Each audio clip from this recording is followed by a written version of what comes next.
Hello friend, સ્વાગત છે આપ સૌનું આપણી યુટ્યુબ ચેનલ યશસ્વી કેરિયર ઇન્સ્ટિટ્યૂટમાં. આજે આપણે મુખ્ય સેવિકા મોડલ પેપર 1 લઈ રહ્યા છીએ, જેમાં આપણે ખૂબ ઇમ્પોર્ટન્ટ એવા ક્વેશ્ચન લઈશું. કઈ રીતે પ્રશ્નો પૂછાઈ શકે અને કઈ રીતે તૈયારી કરવાથી મુખ્ય સેવિકામાં સારા માર્ક્સ મેળવી શકાય એ વિશે આપણે વાતો કરીશું આજે. ઓકે, તો તમામ બહેનોનું સ્વાગત છે. અને તમામ બહેનોને અને જે પણ લોકો આ વિડીયો જોઈ રહ્યા છે એને 26મી જાન્યુઆરીની ખૂબ શુભકામનાઓ. આપણા દેશના લડવૈયાઓ, ક્રાંતિકારીઓ અને શહીદોએ ખૂબ તકલીફો વેઠીને આપણને આઝાદી અપાવી છે, તો એ લોકોનો પણ ખૂબ આભાર અને એ લોકોને શત વંદન. હવે આપણે ટેસ્ટની શરૂઆત કરશું ટાઈમ ના બગાડતા. ક્વેશ્ચન નંબર 1 જોઈશું આપણે. વિશ્વ સ્તનપાન સપ્તાહ ક્યારે ઉજવાય છે?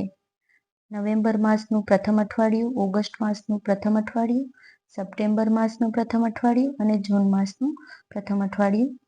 તો બેનો આપણો રાઈટ આન્સર આવશે આમાં આન્સર બી, કારણ કે ઓગસ્ટ માસનું પ્રથમ અઠવાડિયું એ વિશ્વ સ્તનપાન સપ્તાહ તરીકે ઉજવવામાં આવે છે.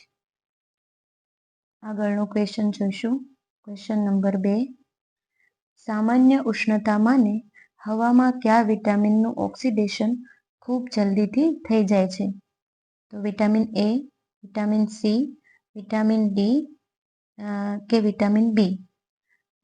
તો કયા વિટામિનનું ઓક્સિડેશન ખૂબ જલ્દીથી થાય છે? તો એમાં આન્સર આવશે vitamin B. Question answer B, vitamin C, કારણ કે વિટામિન સીનું ઓક્સિડેશન ખૂબ જ જલ્દીથી હવામાં થઈ જાય છે. સામાન્ય ઉષ્ણતામાન, સામાન્ય ગરમી હોય તો પણ વિટામિન સીનું ઓક્સિડેશન થઈ જાય છે. ક્વેશ્ચન નંબર 3 જોઈએ. માતાના આહારમાં થાઇમીન ઓછું હોય તો માતાના દૂધમાં તે ઓછું આવે છે અને તેના કારણે બાળકને ઉણપનો કયો રોગ થવાની સંભાવના રહે છે?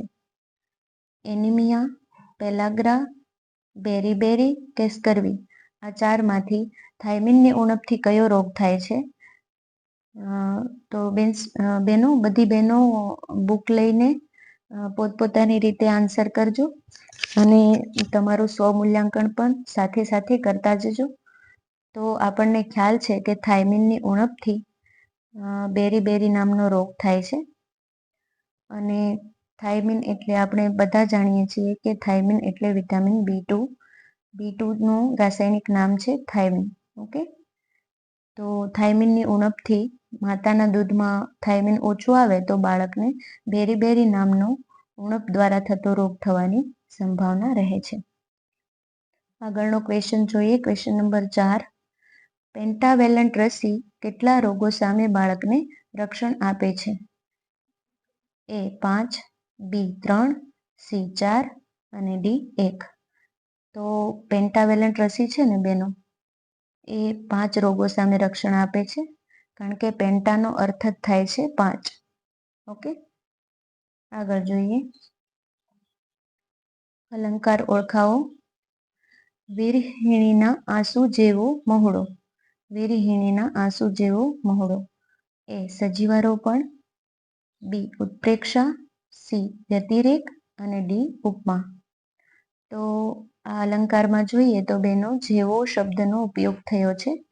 તો જેવો, જેવી, જેવા એ તમામ જે શબ્દો છે એ ઉપમા અલંકારમાં વપરાય છે. એટલે આપણો રાઈટ આન્સર આવશે ડી ઉપમા. વીરહિણીના આંસુ જેવો મહોડો આન્સર છે ઉપમા અલંકાર, સાચો આન્સર. આગળ વધીએ. ક્વેશ્ચન નંબર 6 જોઈએ. જો બેનો આપણે તમામ સબ્જેક્ટ્સને ગુણભાર વાઇઝ અલગ ડિવાઈડ કરીને કઈ રીતે કેટલા ક્વેશ્ચન પૂછાઈ શકે એ રીતે આ ટેસ્ટ ડિઝાઇન કરેલી છે. તો ખાસ બધા સબ્જેક્ટ્સને મહત્વ આપવામાં આવ્યું છે, એટલા માટે ટેસ્ટને ફરીથી પણ રિવિઝન કરજો જ્યારે પણ ટાઈમ મળે ત્યારે. Okay. Blank hero of the story રિવીલ્સ blank universal truth. તો આન્સરમાં જોઈએ ક્યાં ક્યાં આવશે. એમાં ધ અને એન, બી એ અને એ, સી ધ અને એ, અને ડી એ અને એન. તો આપણે આગળ આર્ટિકલના લેક્ચર લીધો તો એમાં પણ આપણે જોયું હતું કે જ્યારે કોઈ નિશ્ચિતતા દર્શાવી હોય ત્યારે ખાસ ધનો ઉપયોગ થાય છે. જ્યારે નિશ્ચિતતા દર્શાવી હોય છે, હીરો ઓફ ધ સ્ટોરી એટલે નિશ્ચિત કોઈ સ્ટોરી છે એનો હીરો, એટલે વાત નિશ્ચિત થઈ ગઈ છે, એટલે આપણો સી આન્સર સાચો રહેશે. The hero of the story રિવીલ્સ a universal truth, એક સત્ય હકીકત. ઓકે, એટલે આપણો સી આન્સર સાચો રહેશે. આગળ વધશું. ક્વેશ્ચન નંબર 7 જોઈ રહ્યા છીએ બેનો. સંત તુલસીદાસે રચના કરેલ ગ્રંથોમાં નીચે પૈકી કયા ગ્રંથનો સમાવેશ થતો નથી? તો તુલસીદાસે કયા કયા ગ્રંથની રચના કરી છે? એ દોહાવલી, બી રામચરિતમાનસ, સી વિનય પત્રિકા, અને ડી ભાનુચંદ્ર ચરિત. તો આમાં આ ડી આન્સર છે એ આપણો સાચો રહેશે, કારણ કે ભાનુચંદ્ર ચરિતની રચના તેઓએ કરેલ નથી. દેહાવલી, રામચરિતમાનસ અને વિનય પત્રિકા આ ત્રણેય ગ્રંથોની રચના સંત તુલસીદાસે કરેલ છે. ઓકે, આગળ વધીએ. ક્વેશ્ચન નંબર 8 જોઈએ. પ્રધાનમંત્રી માતૃવંદના યોજનાના લાભાર્થી નીચે પૈકી કોણ છે? જોઈએ ઓપ્શન જોઈએ. એ કિશોરીઓ, બી બાળકો, સી સગર્ભા સ્ત્રી અને ધાત્રી માતા, અને ડી ખેડૂતો. તો આ તમામમાંથી કોણ લાભાર્થી છે? તો પ્રધાનમંત્રી માતૃવંદના યોજનાના લાભાર્થી છે ઓપ્શન સી આપણો સાચો રહેશે, સગર્ભા સ્ત્રી અને ધાત્રી માતાઓ. આ જે પ્રધાનમંત્રી માતૃવંદના યોજના છે ને, એમાં 5,000 રૂપિયાની સહાય આપવામાં આવે છે, અને એના 3 હપ્તા હોય છે. 3 હપ્તામાં 5,000 રૂપિયાની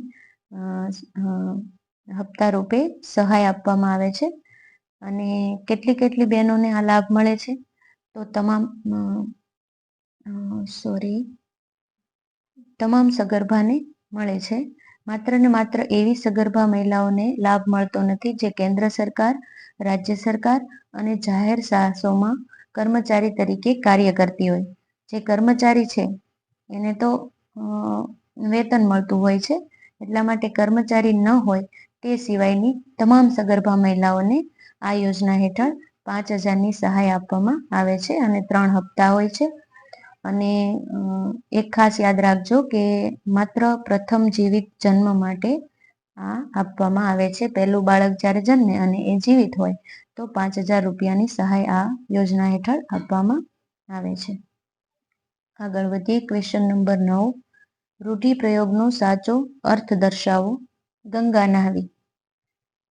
એ મુક્ત થવું, બી આનંદમાં આવી જવું, સી ગંગા સ્નાન કરવું, અને ડી નાહી લેવું. તો આમાં સાચો આન્સર રહેશે આપણો આન્સર એ મુક્ત થવું. ગંગા નહાવી એટલે મુક્ત થવું. ક્વેશ્ચન નંબર 10 જોઈએ બેનો. નીચેનામાંથી કયું એન્ટી ન્યુટ્રિશનલ ફેક્ટર છે? એન્ટી ન્યુટ્રિશનલ ફેક્ટર કયું છે? એ કેરોટીન, બી પ્રોટીન, સી ગ્લુકોઝ, અને ડી ફાઇટેટ. તો આમાં એન્ટી ન્યુટ્રિશનલ ફેક્ટર જે છે એમાં સાચો આન્સર આવશે આપણો ડી ફાઇટેટ. ફાઇટેટ છે ને એ એન્ટી ન્યુટ્રિશનલ ફેક્ટર છે. બેનો આ 2018ની એક્ઝામમાં પૂછાયેલ ક્વેશ્ચન છે, યાદ રાખજો. ઓકે, આગળ વધીએ.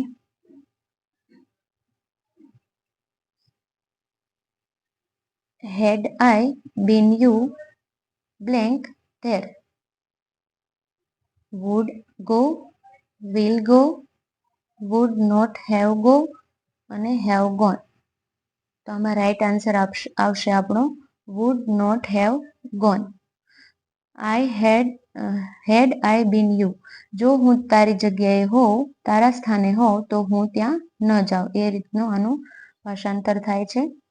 અને would not એટલે ઈચ્છા ન હોવી અથવા ન જવું, એવો અર્થમાં આપણે સી આન્સર સાચો રહેશે.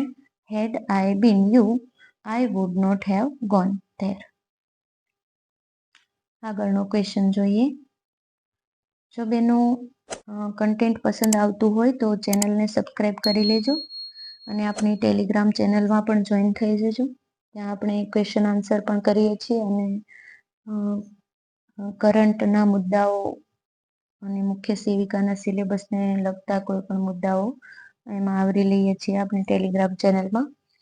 અને આપણે આ જ રીતે તૈયારી ચાલુ રાખશું. તો ચેનલને ખાસ સબસ્ક્રાઈબ કરી લેજો બધી બહેનો. ઓકે, હવે આપણે ક્વેશ્ચન નંબર 12 જોઈએ. કૃષ્ણનું જીવન સંગીત પુસ્તકના લેખક કોણ છે? એ ઉમાશંકર જોશી, બી ગુણવંત શાહ, સી જય વસાવડા અને ડી અંકિત ત્રિવેદી. તો એમાં આપણો રાઈટ આન્સર આવશે ગુણવંત શાહ. કૃષ્ણનું જીવન સંગીત એ પુસ્તકના લેખક છે ગુણવંત શાહ. આગળ વધીએ. ક્વેશ્ચન નંબર 13 જોઈએ. અનાજ અને કઠોળને રાંધતા વધારાનું પાણી ફેંકી દેવાથી કયા વિટામિનનો નાશ થાય છે? અનાજ અને કઠોળ આપણે રાંધીએ અને તેમાં રહેલું વધારાનું પાણી જો આપણે નાખી દઈએ તો કયા વિટામિનનો નાશ થાય છે? તો આપણે જોઈએ થાઇમિન. એમાં છે થાઇમિન, બી મિનરલ્સ, સી વિટામિન અને ડી પ્રોટીન. કઈ બાબતનો નાશ થાય છે? સોરી બેનો. તો એમાં રાઈટ આન્સર આવશે થાઇમિન. વધારાનું પાણી ફેંકી દેવાથી થાઇમિનનો નાશ થાય છે. થાઇમિન એ છે વિટામિન B2. વિટામિન B2 નાશ પામે છે વધારાનું પાણી ફેંકી દેવાથી. ઓકે, આગળ વધીએ. જો બેનો આપણે તમામ ક્વેશ્ચન એડ કર્યા છે તો બધાય સબ્જેક્ટને મહત્વ આપજો. કારણ કે કોઈ એક સબ્જેક્ટ કે કોઈ એક ટોપિક કે એક મુદ્દો તૈયાર કરવાથી આપણે એક્ઝામમાં પાસ ન થઈ શકાય. તમામ વિષયોને એક સરખું મહત્વ આપજો જેથી આપણને ફાયદો રહે એક્ઝામ પાસ કરવામાં. ઓકે, સંધિ જોડો સત વત્તા નારી. ઓપ્શન જોઈએ. એ સતનારી, સાતનારી, બી સત્યનારી, સી સન્નારી અને ડી સારી નારી. તો આપણો રાઈટ આન્સર થશે સન્નારી. સત નારી, સત પ્લસ નારી એટલે સન્નારી. ક્વેશ્ચન નંબર 15 જોઈએ. સૂર્યમંડળનો ગ્રહ ગુરુ પૃથ્વી કરતા કેટલા ગણો મોટો છે?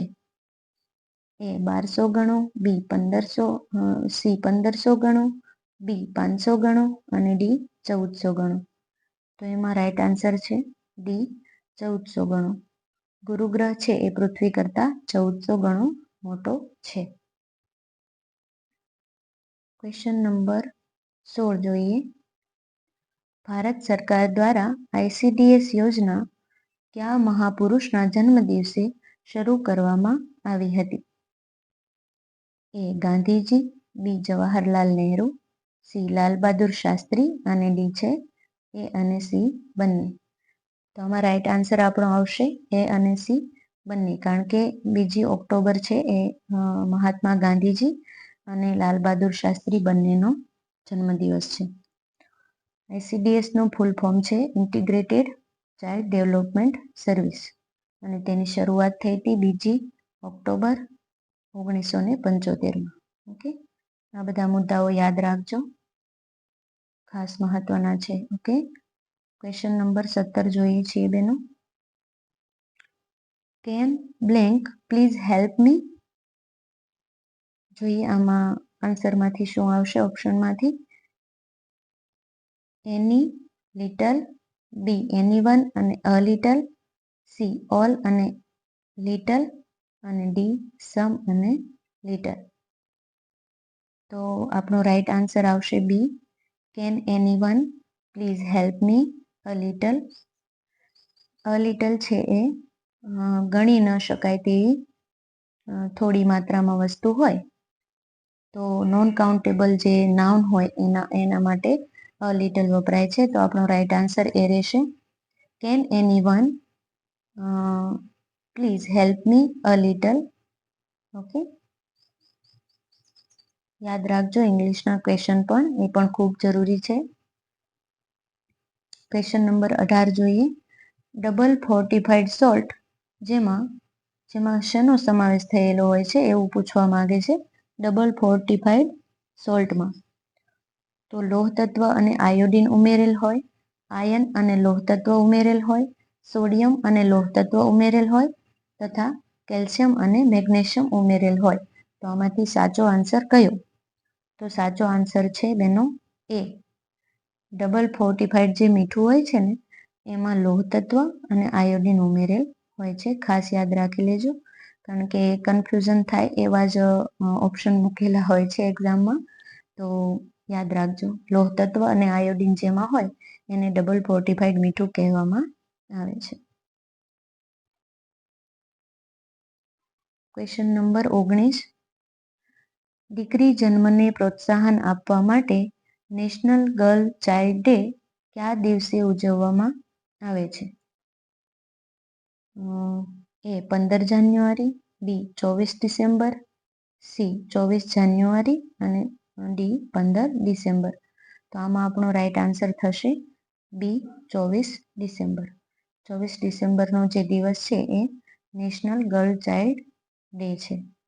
મનાવીએ છીએ આપણે. આગળ વધીએ. Question number 20. નીચેનામાંથી પાણીજન્ય રોગ કયો છે? એ મરડો, બી ડાયેરિયા, સી ટાઇફોઇડ, ડી આપેલ તમામ.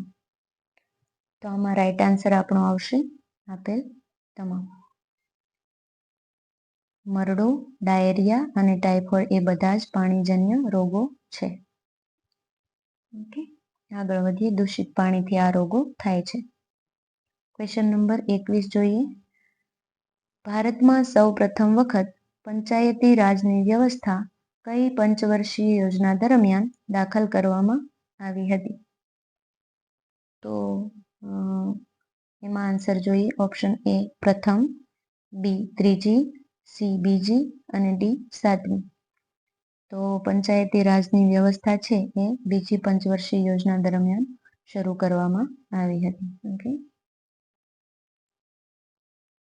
સાથે સાથે આપણી ટેસ્ટ લેતા જજો, જવાબ પોતાની રીતે લખતા જજો અને પછી કેટલા આન્સર સાચા પડે છે એ નોટિસ કરજો. ઓકે, ક્વેશ્ચન નંબર 22 જોઈએ છીએ. નીચેનામાંથી વોટર સોલ્યુબલ વિટામિન કયું છે? A vitamin A, B vitamin D, C vitamin E અને ડી વિટામિન બી. તો આમાંથી વોટર સોલ્યુબલ વિટામિન કયું છે? તો એ વિટામિન બી છે. ઓકે, આન્સર ડી આપણો સાચો રહેશે, કારણ કે વિટામિન બી છે એ વોટર સોલ્યુબલ વિટામિન છે. અને વિટામિન એ, પછી વિટામિન ડી, વિટામિન ઈ અને વિટામિન કે આ ચારેય ચરબી દ્રાવ્ય વિટામિન છે, તથા વિટામિન બી અને વિટામિન સી એ પાણી દ્રાવ્ય વિટામિન છે. આ ક્વેશ્ચન યાદ રાખજો. ઓકે, હવે આપણે આગળ વધીએ છીએ. Question number 23. મેઇન મેમરી અન્ય કયા નામે ઓળખવામાં આવે છે? A auxiliary memory, B secondary memory, C primary memory અને ડી કેશ મેમરી. તો મેઇન મેમરી છે ને એ પ્રાઇમરી મેમરી તરીકે પણ ઓળખવામાં આવે છે, એટલે આન્સર સી આપણો સાચો રહેશે. મેઇન મેમરીને પ્રાઇમરી મેમરી પણ કહેવામાં આવે છે. આગળ જોઈએ. ગુજરાતી ભાષાની પ્રથમ આધુનિક નવલકથા કઈ છે? ગુજરાતી ભાષાની પ્રથમ આધુનિક નવલકથા છે. જોઈએ ઓપ્શનમાં. એ કોણ, બી છિન્નપત્ર, સી કલ્પતરુ અને ડી અગનપંખ. તો આમાં આપણો રાઈટ આન્સર આવશે છિન્નપત્ર. અને છિન્નપત્ર નવલકથા છે એ સુરેશ જોશી દ્વારા લખવામાં આવેલ છે. અને આધુનિક યુગના પ્રથમ કવિ ગણાય છે સુરેશ જોશી, જેણે પ્રથમ આધુનિક નવલકથા લખી છે છિન્નપત્ર. ઓકે, આન્સર બી સાચો છે. ક્વેશ્ચન નંબર 25 જોઈએ બેનો. મમતા દિવસે કિશોરીઓને આયર્ન અને ફોલિક એસિડની કેટલી ટેબ્લેટ આપવામાં આવે છે? મમતા દિવસે કેટલી ટેબ્લેટ આપવામાં આવે છે કિશોરીઓને? A 3, B 5, C 4 અને D 2. તો આમાં આપણો રાઈટ આન્સર રહેશે C 4, કારણ કે 4 ગોળીઓ મમતા દિવસે આપવામાં આવે છે. અને મમતા દિવસ ક્યારે ઉજવાય છે? તો એ દર બુધવારે મમતા દિવસ ઉજવવામાં આવે છે અને તે દિવસે કિશોરીઓને આયર્ન તથા ફોલિક એસિડની ગોળીઓ આપવામાં આવે છે. 4 ગોળી આપવામાં આવે છે, જે 30 દિવસ એટલે કે 1 મંથમાં એક વીકના ગાળે લેવાની હોય છે. ઓકે, તો બેનો આપણે આજે 25 ક્વેશ્ચન જોયા. તો આ બધા ક્વેશ્ચન તૈયાર કરજો અને ટેસ્ટ સ્વરૂપે આ આન્સર આના બધાના કરજો અને તમારું સ્વમૂલ્યાંકન પણ કરજો. અને આવી જ રીતે આપણે મુખ્ય સેવિકાને ટાર્ગેટ કરીને તમામ બાબતો લેશું. તો સૌ બહેનો જોડાયેલી રહે અને નવી જે બહેનો આપણો લેક્ચર જોઈ રહી છે એ આપણી ચેનલને સબસ્ક્રાઈબ કરી લે અને ટેલિગ્રામ ચેનલમાં પણ જોઈન થઈ જાય.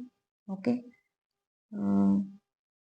આ 25 ક્વેશ્ચન છે એમાં આપણે તમામ સબ્જેક્ટ્સને ધ્યાનમાં લઈને અને કેટલા ગુણભારથી આ વસ્તુ પૂછાય છે એ રીતે 25 ક્વેશ્ચનમાં કેટલું શું પૂછી શકાય એ રીતે ગણતરી કરીને આપણે ટેસ્ટ લીધી છે.